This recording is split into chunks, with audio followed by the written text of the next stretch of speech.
Урматтуу достор, мен азыр түз эфирге чыгып атамын. Эс алайын, апамды карайын десем болбой, жана нааразы болгон эл ак өргөдө чогулушуптур дагы. Ак өргөдө чогулушуп, мени чакырышты эле элдин үнүн бийликке жеткириш үчүн. Мен атайын азыр ак өргөдө турам. Ушул эфирди ким көрүп аткан болсоңуздар, колдон келишинче таратыңыздар. TikTok болобу, YouTube болобу, анан кийин деген өзүмдүн журналист кесиптештеримди чакырып кетем. Ушул элдин нааразычылыгын элге жеткириш үчүн менин эфиримди пайдаланыңыздар. Жаңылыктардан жазыңыздар. Себеби дегенде көп адам чогулду дагы. Анан бул жер деген парковый зона болмок экен. Анын ордуна деген бирөөлөр келип уйгурабыз деп контейнерлерди коюп, көп кабаттуу уйгурган атышыптыр.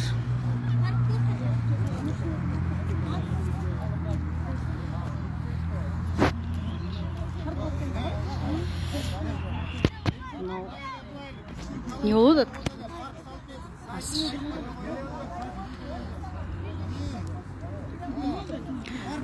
Милиция мага аябай кызыгып калды го.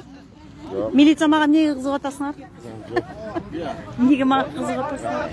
Таанытбай эке, сиз да уюштуруучу да? Жок, бuyakta уюштуруучу. Жеткирип коюңуздар, Алтын Арыстанбек эке келипти деп начальствого приказ эметти, отчет берип койгула да. Артына туруп берип койсоңуздар, жалп элдер, артына туруп койсоңуздар, артка кадрга. Келиңиздер артта Араңарда дагы ГКНдын сотрудниктери бар окшойт. Өзүңөрдүкү. Ошондой эле болсун. Эми ооба, байкелер, урматтуу ак өргө конушунун жашоочулары, кимиңиздер сүйлөйсүздөр? Орг отдел сүйлөсүн да, анан түшүнүктүү айтып бериңиздер. Эже, түшүнүктүү айтып бериңиз. Аты жөнүңүздү айтсаңыз эже. Мен ак өргөнүн тургуну 89-дан бери ушакта жашайм, ак өргөдө. Биз азыр кайсы көчөдө турабыз? Азыр биз Ашар Акынбаеванын кесилишинде турабыз. Иса Акынбаев көчөсү менен Ашар көчөсүнүн кесилишинде турабыз. Анан ушул жерде канча участок, канча сотка жер калтырган парк үчүн? Бул деген 89-жылдан бери. Акынбайдан баштап, тетиги эме, Арабай эмес, Гагаринге чейин эсала турган парк зона болуш керек болчу, эсалуу жайы. Бул деген карта боюнча.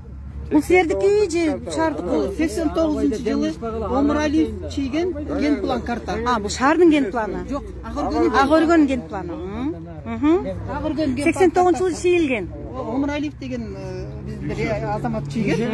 Дүйшөн Омуралиев деген. Анан кийин тигеме бүгүнкү күндө 2005-жылы бияктын баары захват болуп баштаганда биздин анын ичинде биздин айыл өкмөт, акимият, мэрия, госрегистр, архитектура баары биригип туруп, бул картаны 89-жыл картаны жокко чыгарышып, бүт соц объекттин жерин баарын, башкача айтканда бала бакча, садик, мектептин ордун баарын сатып жиберишкен. Анан ошо картаны, бул картаны жокко чыгарышып, корректировка жасап, ошо соц объекттин жеринин баарын тиги эме земельный участок кылып сатышканда. Эми улам бир келген акимдин көзү түшүп эле, мэрия болобу, башкасы болобу, бош жер болсо эле жыл сайын салабыз деп, ушу мына 5-чи жолу ушул жерде талашып салдырбай жатабыз. Мына дагы келип салабыз деп контейнерлерин киргизип ушундай кылып атат да. Эже, азыркы акимдердин аты ким? Тилекке каршы билбейт экен. Ким билет? Шадиев. Ленин районуна карайсыңарбы? Акимдин? Спикердин бир тууган инисиби? Ана бийликте тургандар эметкен да. Эми азыр дегенчи, эже, байкелер мына силер баарыңар улуу экенсиздер. Силердин оюңар боюнча ошол жаңы акимдин жасап аткан кадамдарыбы бул? Кантип ойлойсуңар? Башка бийликтен башка келип ким сурат колдучу? Бул жерден жалгыз аким эмес. Бийлик парк талашып атса, анан берде куштой жерде парк кылып атса, ушуну талашып аткан ким келет бийликтен башка? Мен ушунчу эле айтайынчы ачык эле. Бул жерде эң негизги Кудай сактар. Бишкек шаарынын мэриясы. Бу жер муниципалдык соц объектин баары Бишкек шаарынын мэриясына кайтты. Жер ээси ошол. 29-январда биз ушул жерде чогулган халк Камчы Кыдыршаевичке, президент Садыр Нуркожоевичке, жогорку кеңешке, мэрияга, госстрой, прокуратурага, архитектурага баарына кайрылып арыз киргенбиз. Качан? 29-январда. Ушул 24-январында. Себеби буга чейин келип башташканбы же кандай? Келип башып тынчтыкты алып, контейнерлерди алып келип түшүрүп. Былтыртан бери кармашып келатабыз. Эми бул жерде былтыртан дебейин эң башы кармашканбыз 2005-жылдан бары кармашканбыз. Бул жер жеке менчикке бөлініп прокурор келіп ол жерден таш түшіріп аны қолап кетіргенбіз да. Тынчыбайды ушундай тұрып. Байке кечирип коесуң. Бул жер боюнча азыр.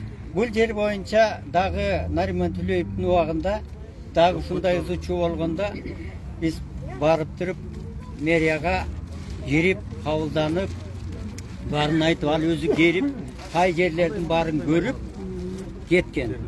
Анан 2011-жылы 3 мартта Финпол текшериптир биякта. Ошо Финпол текшерип жыйынтыгы 57-чи токтом туура эмес, законду бузуп туруп чоң жер бөлүптүр. Ошонун жыйынтыгы турат.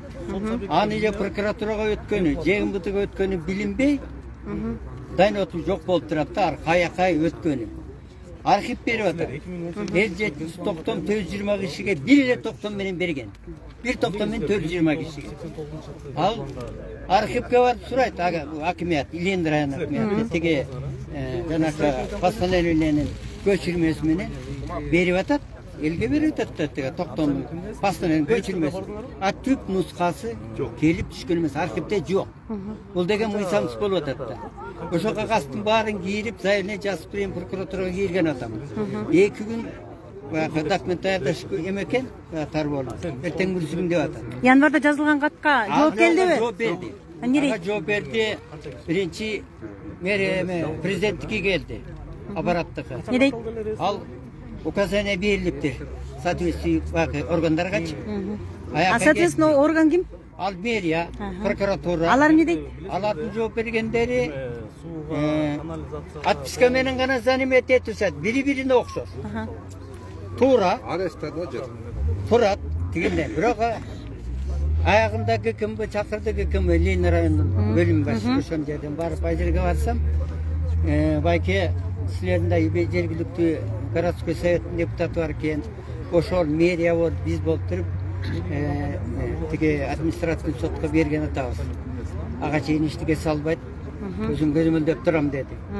Аны көзөмөлдөп турса деле улам чекесинен түн ичинде контейнер коюп кетип атышты. Ким экенин билдиңерби? Эми аларды сүрөткө тартып, машиненин номерун, крандын номерун жазып туруп, жанакы райондун ГКМда берилген. Эми ким экениңерди айтып коечу. Канаке. Компания представитель экен. Айтып бериңизчи, сизби ошол строй компаниянын? Мен бул жакта жалгадым. Сал баштан. Жок, бул жагы каяк? Мына могул жерде. Эже мен айтып турган жер. А биз турган жер парк болуш керекпи? Анан сиз кайсы компания эми аталышы барбы? Абсолют инвест. Абсолют инвест. Жетекчиси ким? Өзү директор. Сизби? Жашыңыз канчада?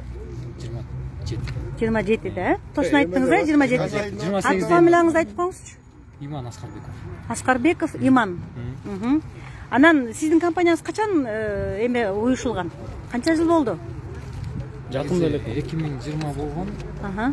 Мен жакында эле сатып алганбыз. Биз сизден башка дагы бирөө барбы? Мен Байкем. Байкеңиздин аты ким? Тынчтыкбек, фамилиясы? Арасулов.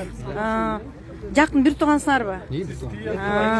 Анан буга чейин кайсы жакта үйдү курдуңар? Жаңы болгондо кырсаңар ким айтып койгулачы, мына эл кызыгып атат, мага баары бир. Эч кандай кырша жок. Мен да Агоргөдө жашайм. Кайсы жерде жашайсыз? Тоғыз кайрыкта жашайм. А сиз муну эл карасаңыз, жөнөкөй карапайым эл айтып атат да, парковый зона болуш керек деп 89-жылдан бери ушул жерди кайтарып келип атабыз деп атат да. Сиздин оюңуз кандай? Эми мен билбейм да ал жөнүндө. Мен да бирөөдөн сатып алганбыз, мисалы да. Кимден? Кимден сатып алдыңыз айтсаңыз? Заказчик, же мен подрядчик. Заказчиктер өзүнчө. Хорошо, заказчиктин атын айтыңыз эми. Алар эмне иштешип атасыздар? Нурлан деген байке, мен Нурлан деген кандайча билбейсиз? Договор түзөсүз, жолугасыз, договорсуз жолукканга чейин 5-6 жол чай ичесиңер. Ат фамилиясын айтып коюңуз. Мен билбейм точно. Нурлан деген байке. Нурлан деген байке, анын компаниясынын аты эмне экен? Компания болуптур, фамилиясын билбейт экенбиз. Ал деген эмне кылыптыр? Копиялары бар даже. Иман уксаң, ал деген бул жерди сатып алган бекен? Сатып алган. Канчага сатып алып? Канча 4,5 миллион деп жүрмүш. 4,5 миллион сом? 4,5 миллион сомго качан сатып алганын билбейсизби? 22-жылы деп жүрмүш, 23-жылы деп жүрмүш. Ушунча жердин бардыгынбы? 4,5 миллион. Ошо сотка канча? 6 участок. 20 соттукты 4,5 миллион сомго сатып алган. А сиз канчага сатып алдыңыз?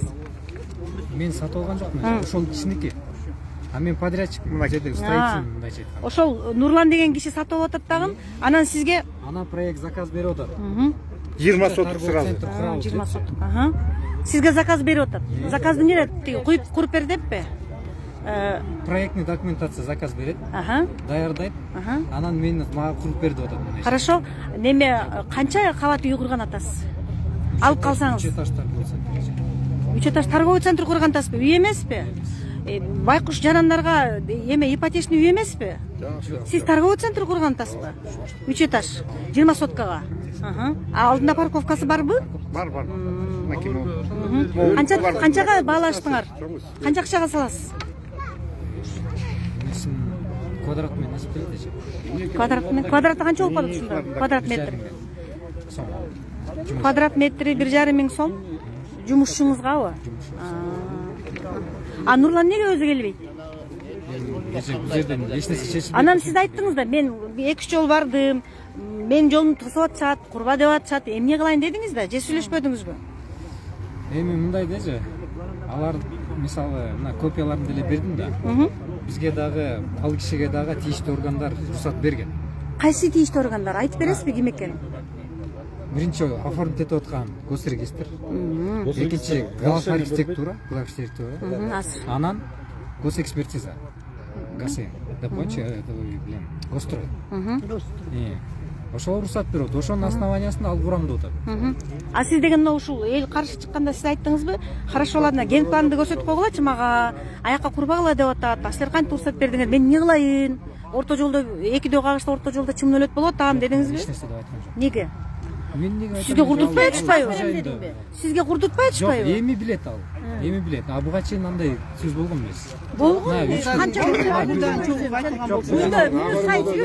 Айтылыптыр деп, айтылыптыр. Ошону айтып атам дейт. Мына бир жума болду примерно. Азыр сиз каяктан угуп келдиңиз эл чогулганын? Мен эртеден бери жүрмүн. Эмне кылганы? Казганыбы?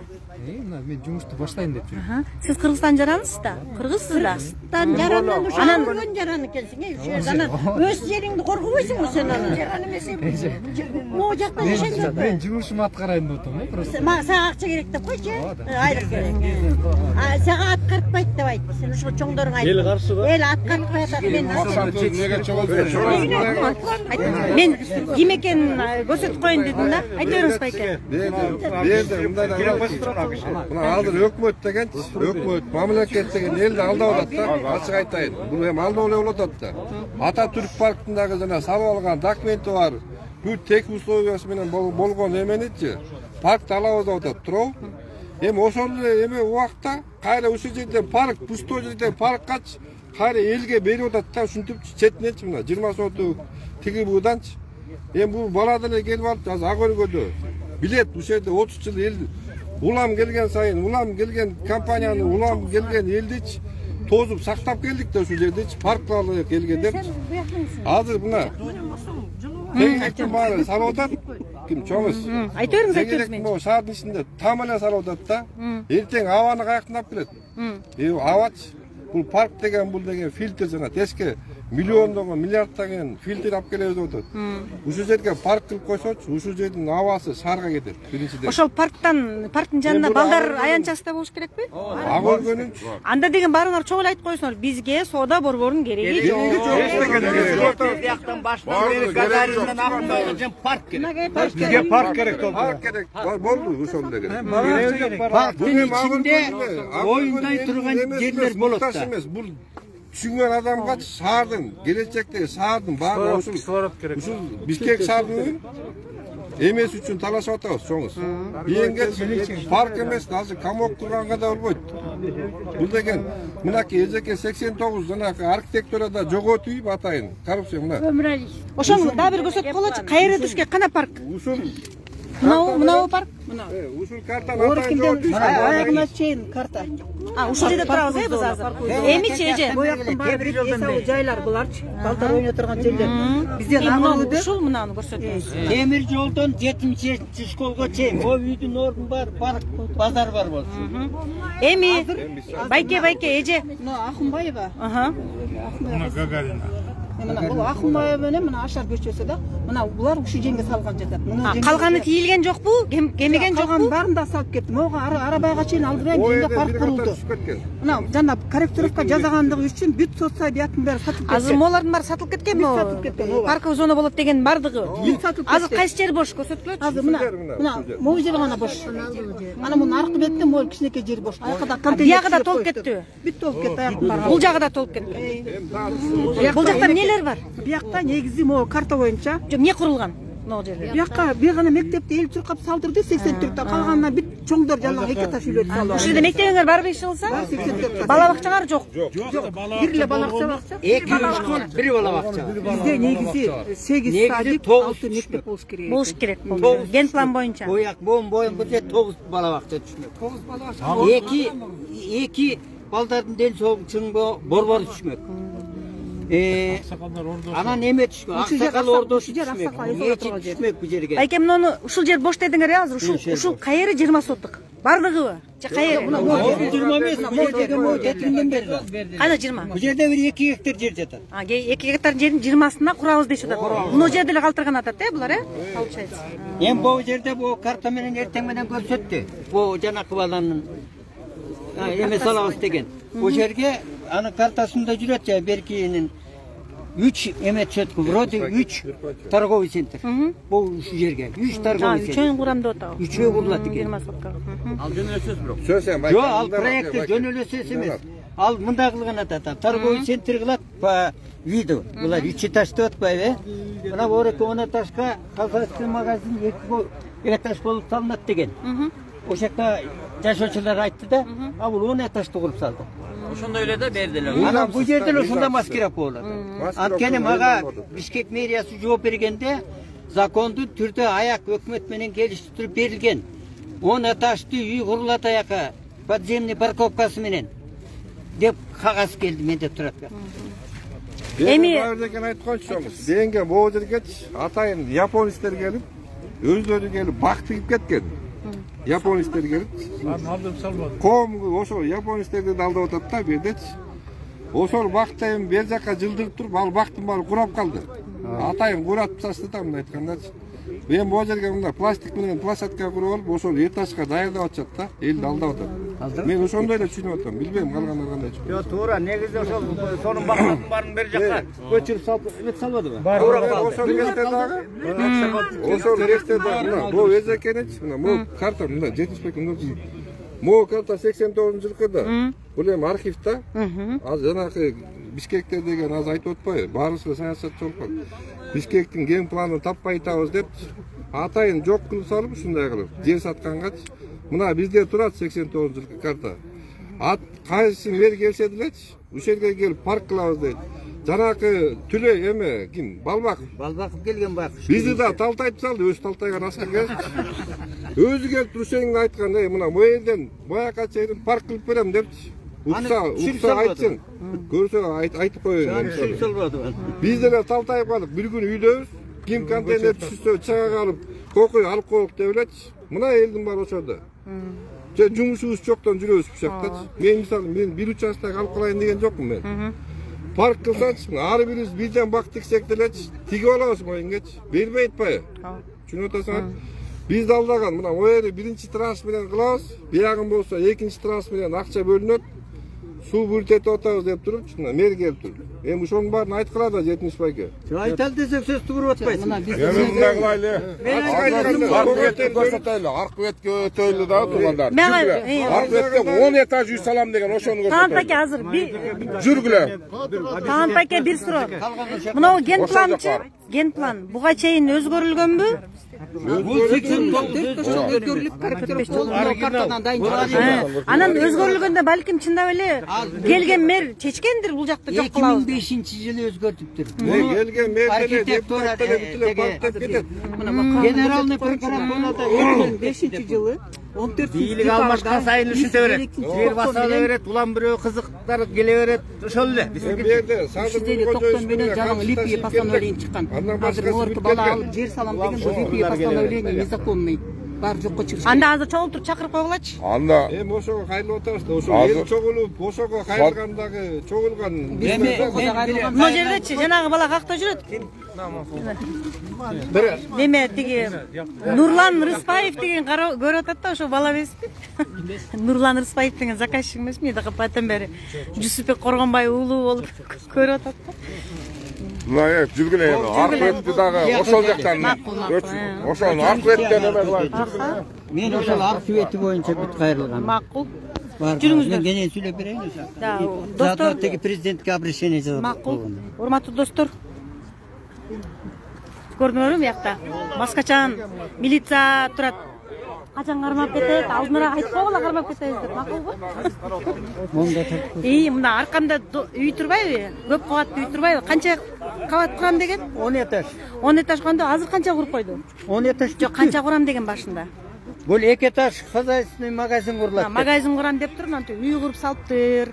Момундай көп кабаттуу үйлөрдүн кереги жок деп атат. Анан кийин деген бул Ак өргөдөгү Акунбаев Ашар көчөсүнүн кесилишиндеги мына көрсөңөр, тетека чейин бул жерге биз парк кылабыз деп атат. Ген план боюнча бияка парк курулмак экен, бирок парктын ордуна улам буга чейинки сөздү эскертип атам да.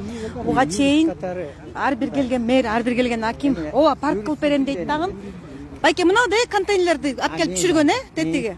Көрдүңөрбү? Контейнер турат. Ошо контейнерлерди алып келип коюп коюптур. Ошо эме неме кылам деп. 3 кабаттуу 4 имарат курат, бул торговый центр курам деп. 4-өнү, 3-өнү? 3 деп. 3 кабаттан 3 имарат сода борборун курам деп айтты. Азыр өзүңүздөр көрдүңөр. Бул документ болуп калат, мына түзөтсөр документ болуп калсын. Ар ким айткан сөзүнө. Мынакей көрдүңөрбү? Эми ушуну достор колдон келишинче тарап салалачы, силерден сураначы. Себеби дегенде айтып атат өздөрү. Президент менен Камчет Ташиев келелек деп атат. Ошолор келсин деп, ошолор көрсүн деп, бийлик көрсүн деп, бизге парк керек деп, Ак өргөнүн эли чогулду да, ошондуктан таратышып, элдин үнү бийликке жетиш үчүн таратышып мага жардам кылыңыздар. Биз азыр каяка келдик байке? Мына эми бул жерде 25 сотый жер бар. 25 соттук. Бул башы 50 сотый жер болчу 89-жылы. Бул жерге балдардын ден соолугу чыңба борбордун орду. Анан 2005-жылы мына контейнерлер. 2005-жылы жартысы сатылып кеткен башын. Мына бул үй курулуп турган ошол жака салынып, 25 калып, 27 сатылып кетти. Үй салып иште турат. Үйдө кызыл китеп барбы жокпу? Булар эми документтин мунапс берилгенде мен документ жасап аштым. Кайсы айткан контейнер ушуларбы? Качан алып келди муну?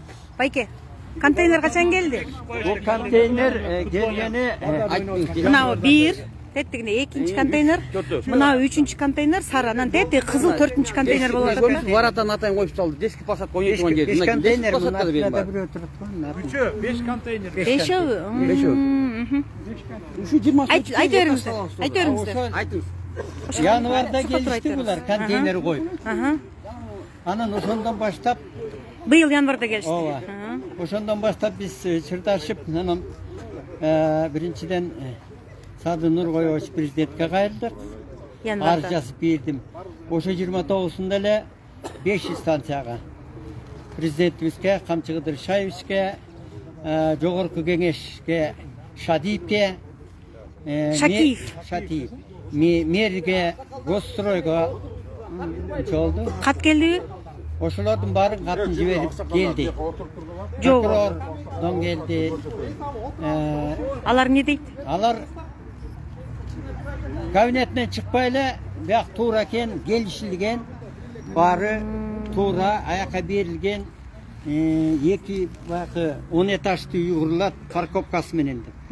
Бияка дагы ушу балдардын ойноп турган площадкасына келип. Жүрүңүз ош, балдардын. Эми муну биздин качеляларын көрсөтүп коелу. Максатыбыз ушул жерге 89-жылдан бери кармап келдик. Ооба. Жок дегенде бир эле дес сатыбыздар бала бакча.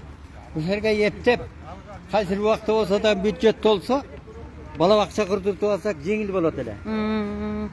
Анткени мынакей контейнерлер. Ак Ордодо Birinchi başında 89 yıldan general plan boyunca 3666 tütünge bölünген жер участок. Азы канча жашайт? Azı 4000'den aşıp etti. Jana kommunistlerin yerini bari satıp jeke turak uy kurulup etti. Öncesi. Ana 25 binge yakın halk yaşayt bu жерде. Ana oşondan içine neler her biriga birden kılganda eleçi. Birden bala olganda 25 bala olup kalatpay. Ana oşoga bir bala akça jetedi. Mına bu жерге jeke bala akça kurup koygan. Bul degen 9000'den alat.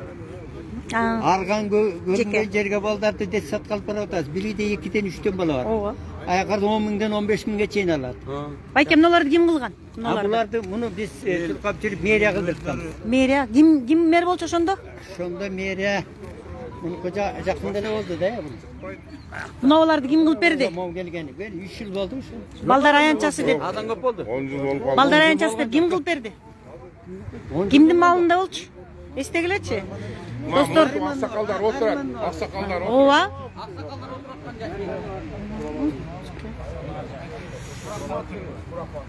Эми аянчаны жакшынакай кылса момундай болбойчу.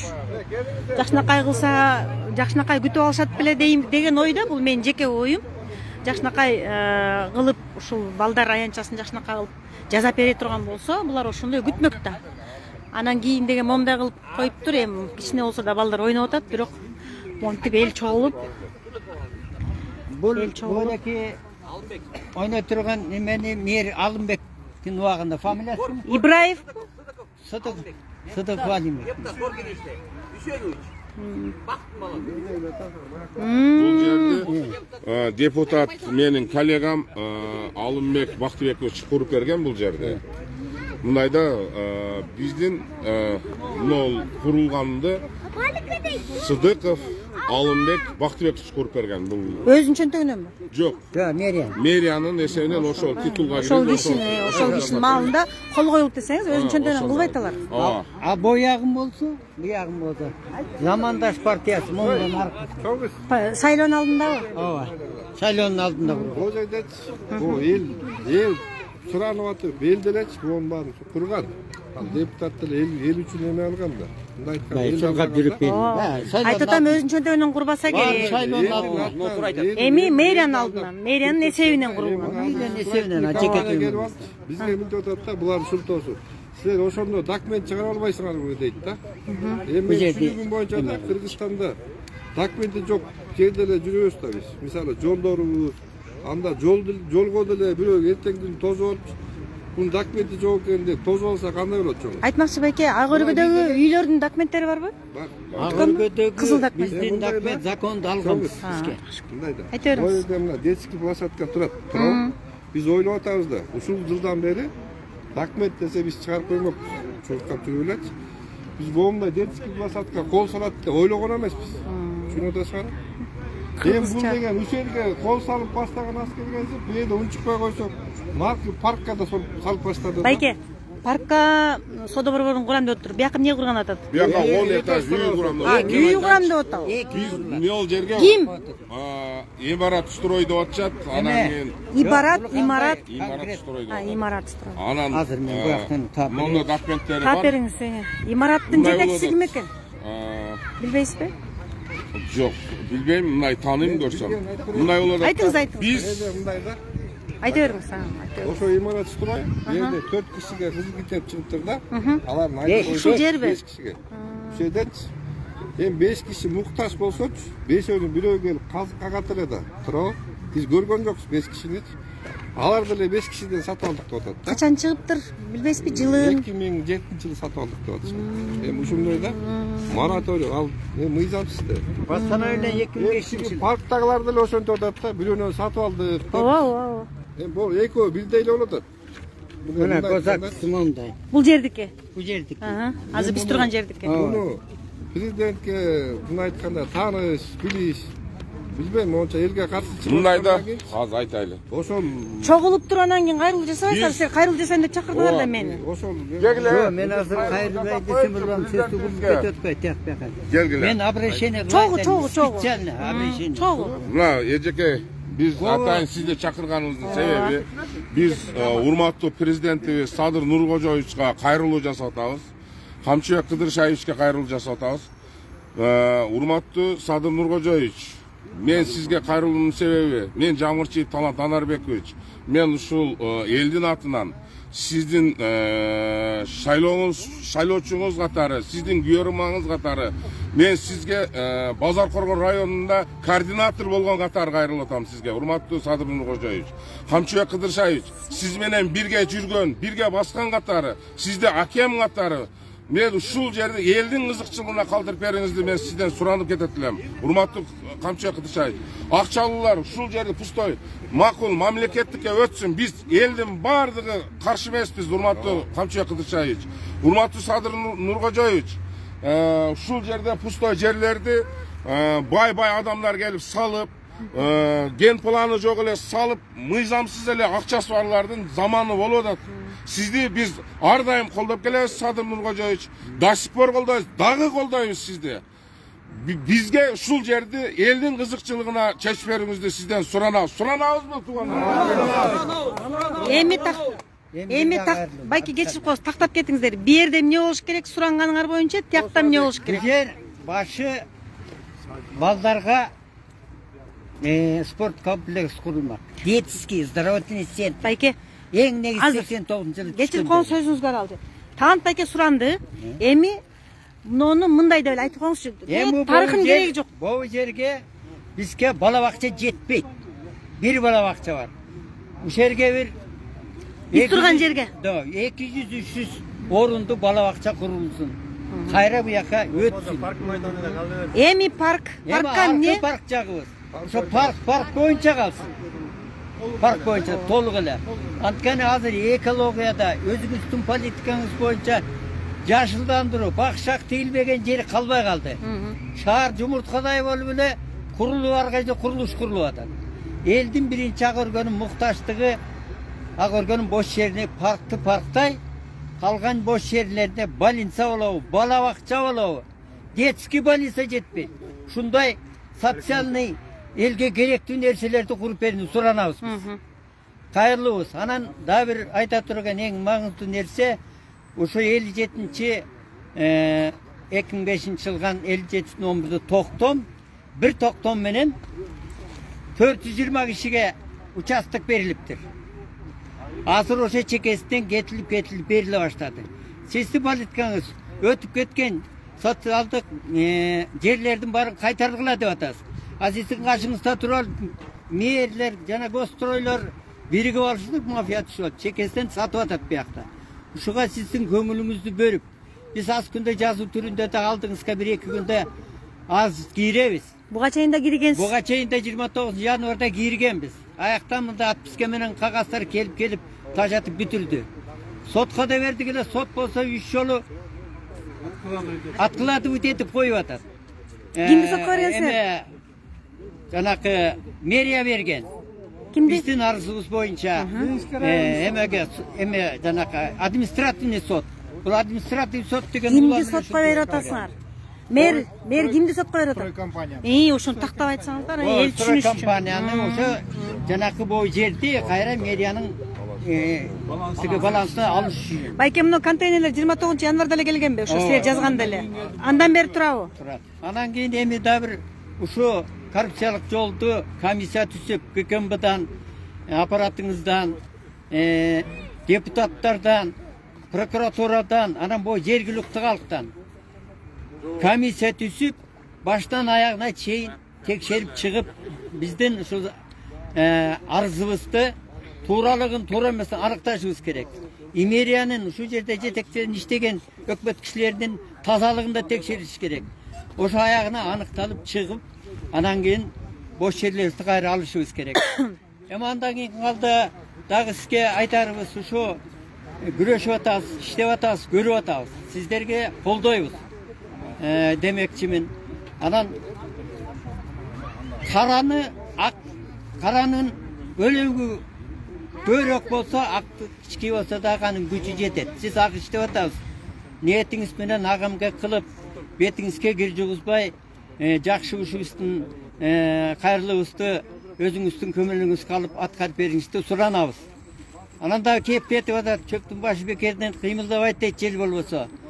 жерден келіп атқан жанакы компаниялардың арасында жүргендер айтып атат, bu prezidentimiz dagı, Kamçı Kıdırşayev dagı içki investorlarni qo'llab bizga ruxsat berdi deb aytib atat. Hem oşondan bizden oy ketip atat. Qanday bul? Tigiler qıymıldab ele oturat, meriyalar, prokuraturalar. Oşo çımbu degen oyga ketedi eken. Karapayım el biz. Hem bunu bayaqı taqtab talday albayбыз. Ular elin aytılgan osunda kep bunu da tuura tushungiz deb oylayman. Hem bardık bizden işenişimiz şu hükümet başındagı el başı özümüz, hükümet başı Akılbek Japarov, üç jagынан Kamçı Kıdırşayev, silerge güç kuvvet bersin, akıllarga akıl koysun demektimin. Şu ağım kengeye gelip eli jeringedin bayaqı işin ağa atkarıp berişti suranabız. Amanat sizge. Bu Kudaydan amanatın kıyanat kılbay tak atkarıp beriңiz. Урматтуу Садыр Нуркожоевич, дагы бир жолу кайрылуу жасатам сизге. Сиздин мекенчилде мен жогорку кеңешке депутаттыкка аттанган катары еще Базаркоргон районунан сиздин колдогон ошол же Базаркоргон районунун координатору катары элдин ою сизге түз, ак өргө конушу сизге бардыгыбыздын оюбуз түз. Сизди ар дайым колдойбуз. Bizge ушул жерди мамлекеттин эсебине өткөзүп бериңиz. Менчик эмес, bizge ушул жерге садик салып бериңиz. Колуңуздан келсе мамлекеттик жер кылып өткөзүп беришиңизди суранабыз. Бул жерге этаж үйлөрдү, башкаларды салдырганды биз колдобойбуз. Камчыбек Кыдыршаевич, сиздин иниңиз катары сизге да кайрылып кетет. Эгер угуп аткан болсоңуз, ушул жерге өзүңүз келип, ушул жерди өз көзүңүз менен көрүп, эл менен жолугушуп, элдин кызыкчылыгына ушул жерди калтырып бериңизди суранабыз. Ушул жерге 10 этаж үйлөрдү салабыз деп байманаптар баш атат көргөнү. Биз Камчыбек Кыдыршаевич менен Садыр Нуркожоевичти колдойбузбу? Колдойбуз. Күтөбүзбү? Күтөбүз. Bir gelip el menен жолугуп кеттиңиz, Садыр Нуркожоевич, Камчы Кыдыршаевич. Элдин оосунан дагы өзүңүз gelip oğup bir yerge uçurashıp kettiniz. 77 şkolga da kelip kettiniz ele jolu kalbay kaldık. Oşonda da ayta turgan oşol kestele aytıp kalat ele küçüsestin barın. Emi işenemiz sizdin gelişingde. Kolunuz boşasa bir kayrılıp kettiniz tuturanabız. Mende iki soru var. Mına ушул жерге тиги бала бакча курулсун деп атасыздар, ошол жакшы болот эле силерге, жардам болот эле. Анан кийин деген тияк болсо парк деп атасыңар. Балдардын ушул жерде жашаган жарандардын силердин небере балдарыңардын балдар аянчасы каякта болот? Мен балдар аянчасы мына бореки жердечи. Бореки алган жер. Магазиндер турган жер. Мында биягына курулат. Бала бакча батабы? Бояк калса буларды жылдырып тияка, аккуратно кылып коюп берсе болот аягына. Анам тиги парктын ичине де болсо деле жаран аттракциондор болот, тигибалар болот, аяка деле жетет деле. Паркка батабы? Эми паркты ылдый кыска бияка келсе батат. Бояган үстүнө дагы 10 этаждын өзү дагы. Дагы бош жер бар. Ал пожарный менен школдун ортосунда бош жер. Аяктыда парк сыяктуу болсо аяктыга жакшы болот. Эми 2 гектар бул жагы 50 сотик аяк буягы 2,5 гектар жерди элеп атышат да элдерчи общий ак өргө территориясында. Эми да бир суроо байке. Азыр. Да бир суроо. Жанагы контейнерлерди таштагандар ким? Нурлан деген ким экен иликтедиңерби? Компания бизге окшогон карапайым кишилерди жиберип коелучу, подрядчиктердичи. Элди сынап атат да, мына айткандачы, мен уже 30 жылдан бери түшүнүп деле калдык. Булар деген мындай да, барып салып бер, биринчи салып бер дейт да, эл унчукпаса салып көр. Салып көр. Эл унчукпаса анан кийинки документин чыгарып беребиз деп койшот да. Ошентип мына могу жердин баары кетти. Ак өргөдө жер калган жок. Мисалы bu 47-46 жылда эми кварталдачы бир момундай площадка жок. Ачык айткандачы, ошол жердин эли чыкпай койгон үчүн элечи, эл чыкпагандан кийин жанакынтип баскынчылар басып эле ушуга чейин келишти да. Эми бул биз талашып аткан жерчи, мына бул жерди биз унчукпай тийбейт го дегенбиз да. Эми мындай болуп калды да, биз жана Баткенчиде эле болуп калдык. Граница кайтаргандай эле. Бир жерде строительдер келиптир десе эле ушинтип чыгабыз. эч кимге үн жетпейт. Мына момундай эжеке апалардын баары чыгып алып мына 89-жылкы картадан бери кырылышып бүттүк. Эми биз эки эле кишиге кайрылмай болуп калдык. Жанакы чоңдоргоч эми кайрылыңыз. Кайрылганда эмне дейт? Эми ошол кишилерден башкачы азыр закондуч эч ким эметпей калды да. Эми түшүнүктүү эле болуп атат да. Ата Түрктөгү жерди салып койгон жерди парк кылабыз деп атат. А пустой жерди салбай атышат да. Даяр жерди эл өзү айтып атпайбызбы? Биз өзүбүз ар бир үйдөн бирден бак тиксек делечи. Мамлекеттин эчтекеси кетпейт. Айтып атабыз го жанакы японецтерге келип дагычы, мэрлер келип, японецтерди алдап келип, мына парк болот деп көргөзтүрүп, карагай тигип кетишкен. Япондорду биз эмес. Biz ошондон бери ишенип атабыз да. Парк болот экен десе келечи. Монтип келип эле бир компания келип эле монт бир контейнер чыгып кетет. Бул эми 30 жылдан бери талашып келатабыз. А тиякта азыр контейнер жокпу, барбы? Аркада койгон. Алыста экөөнү көрдүм мен. Чыгып атат да. Эми байке, биякта 5, тиякта 2. Жанагы баланыкыбы бардыгы? Башка. Эки компания. Казайындар билле да. Казайыны билле. Ким? Эки компания. Түшүнүктүү да. Аны мага түшүнүксүз болот айтып койсоңуз. Аны деген мындай дем. Аны Бул компания бул жердеги компания.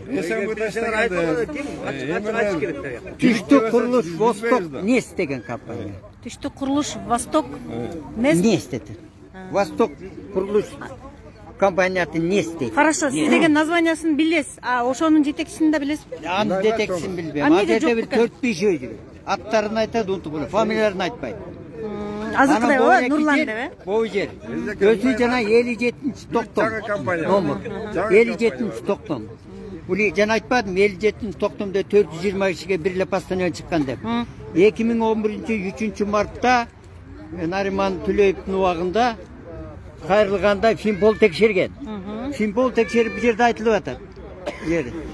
Текшерүүдө 57-токтомдо нарушение менен, грубый нарушение болгон.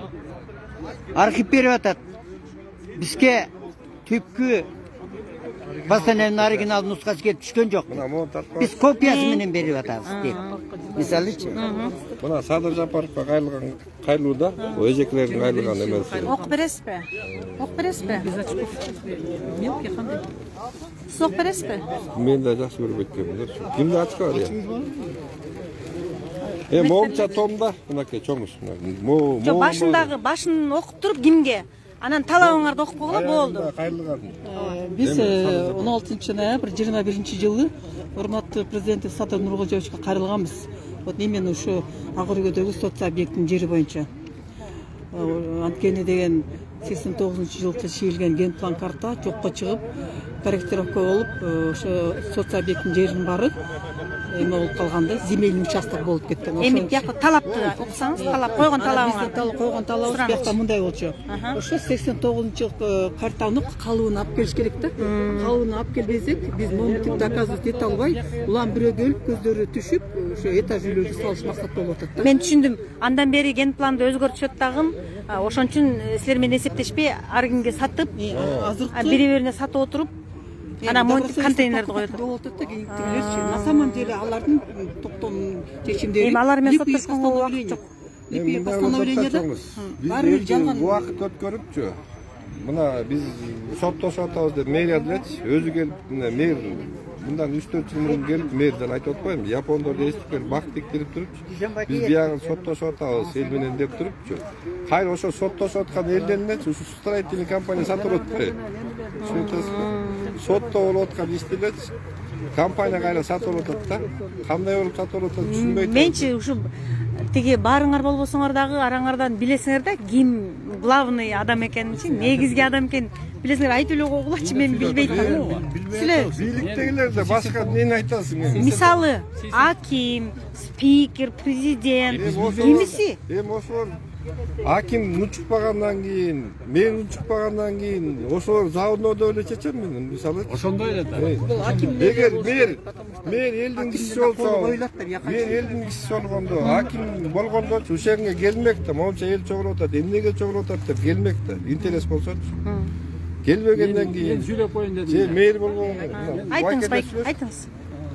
89-жылдан бері ошол жерде жашап. Илгери бул жерде бош жерлер толтура болчу. Ошолор сатылып дели орундарга калган жок. Бул жерде высоковольтный линия өтчү эле. Анын высоковольтный линияны демонтаж болду. Анын алдында көп жер бар болчу. Ошонун баары сатылып кетти. Анан ошолордун баарын сатып, анан тиги акимиятта отургандардан баягы аппетит ачылды да, анан бүт кычык-кычыктарын баарын сатып баштады. СОС фондунун жери калган жок, СОС объектилер. Мына бул жерде сатылып кетти. ФАП барбы силерде, ФАП? Поликлиника барбы?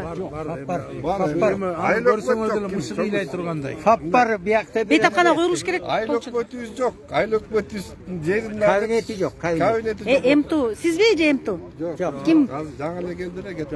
МТУнун кабинети жок. Эми өзүңүз ойлосоңуз. МТУнун жери жок, элестеткилечи. 2005-жылы баягы эме болду, окучу. 2005-жылы революция болду го. Ошондо бүт ажиотаж болду, эме болбоду. Ошондо бул жерди басып алсак, ошол жерден да зачи болгонбуз. Бул жерди алып калаганбыз. Эми ошо 40 жылдан бери эмне ошолорго даярдап атабыз биз. Ооба. Ар бир революция болгон селишин жатпайбы? 2005-жылы 2010-да ошенткөн. Анан кийин азырда келет. Ар бир бийлик алмашкан сайын эле ар бир кимдер келип өзүн кылып атат эмесин бар. Жанагычы байкелер. Мэриянын ишичи. Мисалы бизден түшүнүбүздөн мурун мындай эле. Мына момча кат ар бир келген. Жазгансыңар келген жооптор. Айыл өкмөттөргө жазып атышпы мына. Текшерип аткан. Элестетип көрүңүз, могу кайрылуунун баары кимге жетип атат? Бирөөдө келип калган жок да? Жок, отписка келип атты, ответ. Жок. Мен негизи агыргын. Мен дагы жөнөкөй эле кыргыздын кызымын, мен силер тараптамын. Самынган ушул нерсе бийликке жетсин. Сен жеткиресиз да. Буйрса Кудай калса. Мэрия эл менен иштебейт. Мен эл менен иштеп атам мен байке. Парк.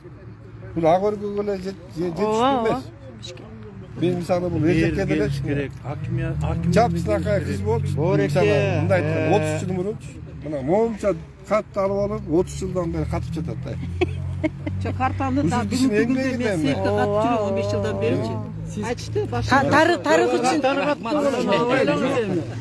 Тарых үчүн. Жана мэрия жөнүндө айтып кетейинчи. Айта бериңиз. Оолеки мэриялар эл менен иштебей калды. Булар көчүктөр кабинеттен эле өтүп калды. Ооба. Барсаң, кирсең, чайпалып момунтуп отурат. Ошондой бекен. Мэр, то есть аким келип кетти? Аким да келбейт. Чакырбадыңарбы өзүңөр? Чакырганбыз. Начальник Ленский робуду келип кетти, полковник жерге. Элдер кышында эметкенде. Мындан бир 1,5 ай мурун. Тиги компания келип жолду тосуп алды дегенде, контейнерди кийребиз дегенде кийирип алып. Ойлоп туруп. Ошо буяк жолдун баарын тосуп алган экен деп келип. Анан ошо келип тигине сөгүп, сагып, сен кандай жолуңду ачык эле турбай. А булар туура кылып атат. Сен контейнерди эмне алып келдиң бияка? Жол жүрүп атат бар. Булар контейнер бул жердин жолун тосуп атат. Булардын правы бар. Деп ошол туура сөз сүйлөдү. Анан кийин эми бизге жалгызчылык канча жылдан бери 89-тан бери жашап атабыз. Ошол жердин мэрлеринен келгени жалгыз Нариман Түлөев келген. Школга келип элдер чогулуш жасап өзүнүн командасын эчиттип келди. Эмне муктаждык бар? Эмне зарылчылык бар? Транспорт, жол, арчы суу, кандай ошонун баарын сурап. Шайлоонун алдында дебейсиз. Жок, шайлоонун алды жок эле. Анан келип туруп жаңы мэр болуп келгенде келди да. Анан келип ошону сурады. Кайра 3 айдан кийин келип кайра чогултуп туруп баа жерде кайра келип сурады. Кайсы иштерди аткарды булар деп. Командасы менен келип. Ошол жерде сөгүш берген прямо ошол жерде болгон. Азыркы мэр келдиби элекпи? Чакырдыңарбы, чакырбадыңарбы? Ким экенин билбейбиз. Хорошо, чакырдыңарбы, чакырбадыңарбы? Расмий чакырып коюш керек да. Жана расмий чакырылган биз сучу болгондо. Жана компаниялар келгендечи. Мэрди келгиле, МТУсу жүрдү ошол жерде. Десятый отдели жүрдү, тиги улар эмне мондай болуп атат. Эмне келбейт деп. Келген жок, басып келбейт. Эми ал мэр болуп келгенден кийин эл менен тааныш керек. Бул жерде эмне болуп атат билиш керек да. А эл менен иштесе кабинетинде отуруп эмне иш кылат ал? Андай мэрлердин бизге кереги жок. Дагы бир кайрылайын санырып коюшкан. Мындай мэрлерди койбош керек мындай. Элди аралап өзүңүз койгош. Элди менен барып бүгүн иштегенде койуш керек. Эми азыр сөздү жыйынтыктап жатып, жаш балдарды коюп атасыңар. Жаш балдар мейли жаш балдар келип өссүн, билсин. Азыр жаш балдардын билими жок экен. Жанакы Гостройдун замы бар экен. Мен кирдим айлана. Кирсем 30-тагы бала экен дейт. Ордунан туруп да койгон жок. Emne geldiңiz dedi. Жыргаңа келдимби дейт. Seni uruşup bu yerden savayın деп келдим. Emneге дейт. Emne жердин барды сатып атасыңар. Ошондон баштадым. Анан ошол айтып атат, туп-туура дейт.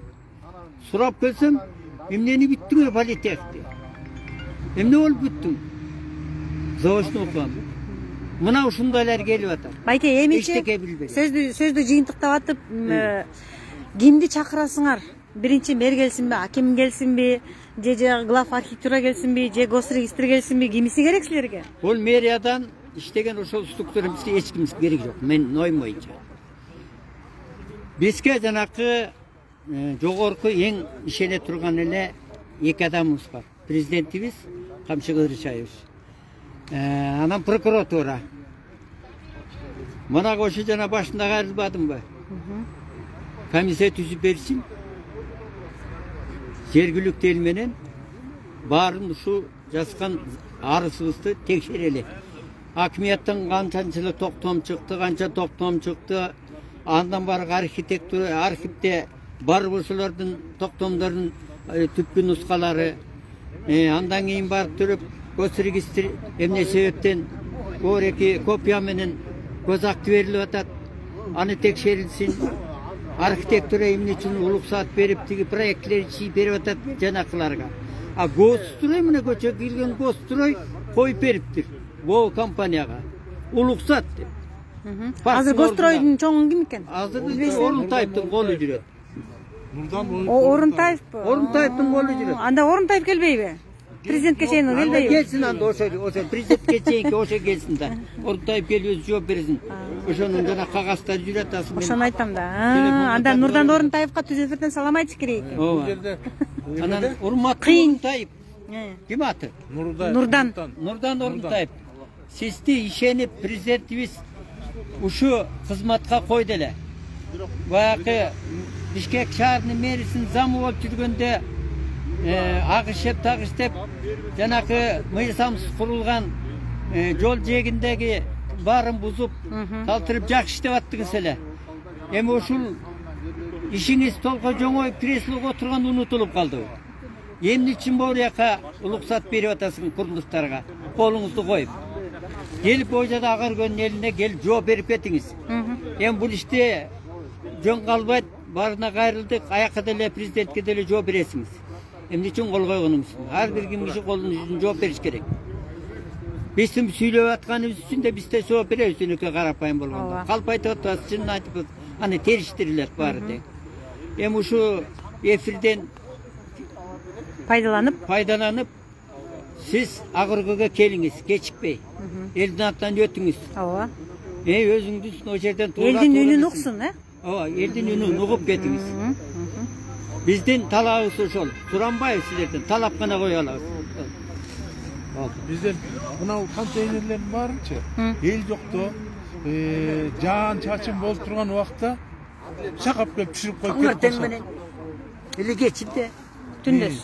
Таң эртең менен мен баягы ошо иштер менен таң эртең менен кетип баратсам, мынау контейнерин могун алып келип коюп коюпсуз. Ичи бошпу? Ичи бош, ичи бош. Мына ар жакта балдардын футбол ойногон баратасы тиги топ киргизген. Аны тосуп таштады. Балдарыбыз азыр каяка барып ойнош керек? Неме жанагы баягы эме дейт го, отургучка пакетин коюп кеткенде бул менин жерим дегендей эме ээлеп коюп кетти да. Бир опасный болуп атат бул эки. Коркунуч. Кенедей балдарды жерге чыгып бияка ойнойт, үстүнө чегип, салто кылып түшүп атат. Моюну аркасы сынса ким жооп берет? Кудай сакта. Муну айттык.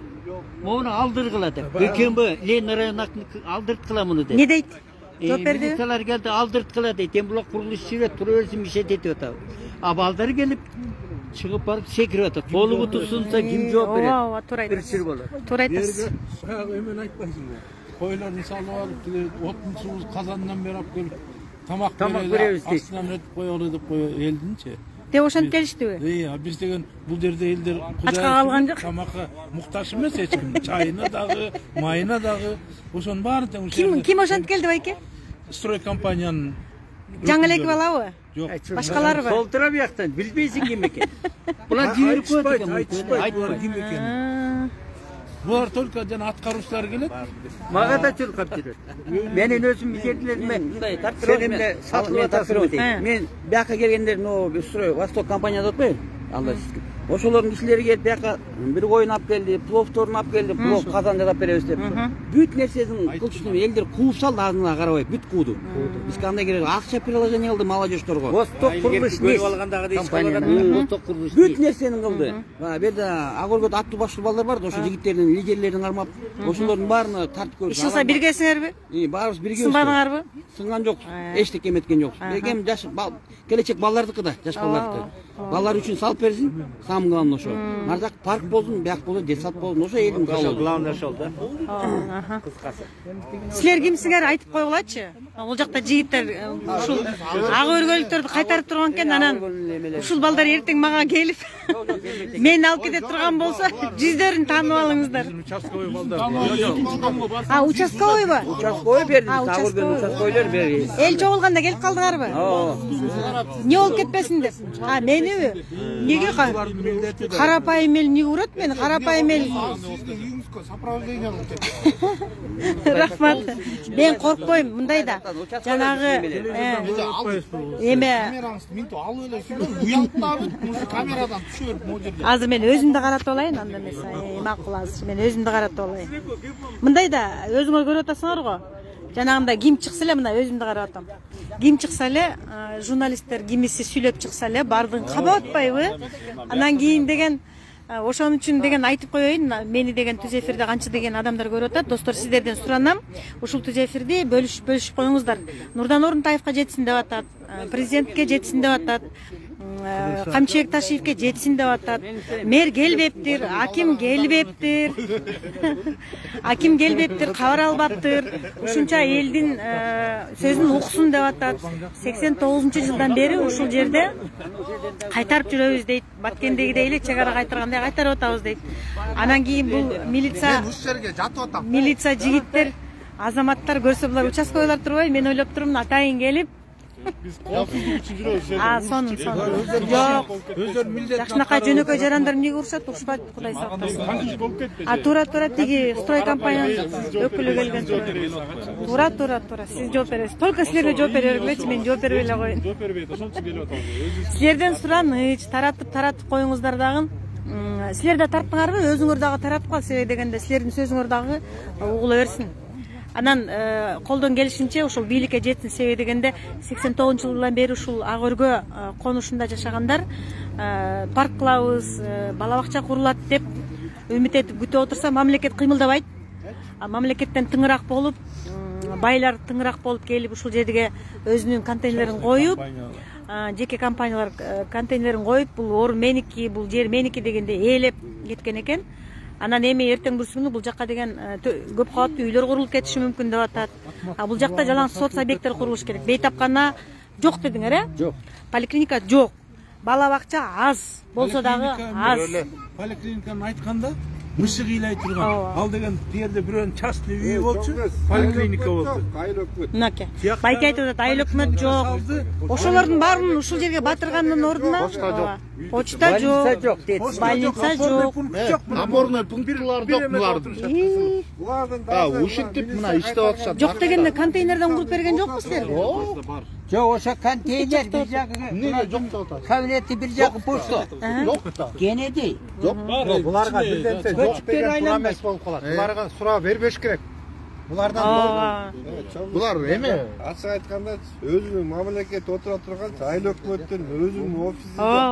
Аны айттыңыз го. Аласы айткан ошол. Эмтонун. Ооба, түшүндүм мен. Эми мен түз эфирди жыйынтыктардын алдында суроом бар эле да, ушул достор аркылуу бийликке жете турган суроом бар эле да. Нурлан деп түз эфирдин башында өзүңүздөр көрдүңүздөр.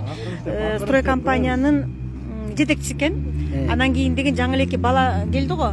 Иман деген бала. Ошол бала болсо, алар деген подрядчик болуп атат. Алар деген куруучулар болуп атат. Анан ошол заказчиктин аты Нурлан экен. Нурлан, эгерде сиз мени көрүп аткан болсоңуз, Алтын Арстанбекова, көз карандысыз эркин журналист.